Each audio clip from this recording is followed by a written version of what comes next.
আসসালামু আলাইকুম ভাইয়া, কেমন আছেন? এই কথাটা শুধু প্রবাসী ভাইদের জন্য।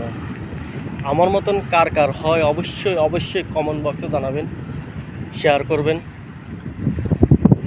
বাংলাদেশে থাকা অবস্থা মনে করছি যে বিদেশে যা 50,000 টাকা স্যালারিতে কাজ করব, 2-3 বছর কাজ করব, পরে চলে আসব। আলহামদুলিল্লাহ বিদেশে আসার পরে 50,000 বেতনের চাকরিও করতেছি।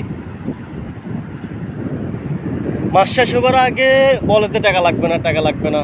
যখন মাস শেষ হবার 25 তারিখ 28 তারিখ আসে, ফ্যামিলিগত একটা না একটা সমস্যাই থাকে। তখন কি মনে করি যে আগে বেতন আসার আগে মনে করি যে 20,000 পাঠাবো, 30,000 নিজের কাছে রাখবো। এখন 30 তারিখ আসার আগে দেখতেছি যে 50,000 টাকা স্যালারি পাচ্ছি, ওর থেকে আরও 10,000 টাকা বেশি লাগতেছে। এই হলো আমাদের প্রবাসীদের কষ্টের কথা। সে জায়গায় 2 বছর 3 বছর তো পার হয়ে গেছে, এখন রানিং 8 বছর শেষ, কিন্তু এখন পর্যন্ত নিজের কাছে 1 টাকাও রাখতে পারি না ক্যাশ।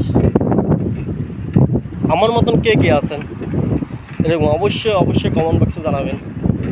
কে কোথা থেকে দেখতেছেন, শুনতেছেন আমার কথা, অবশ্যই অবশ্যই জানাবেন।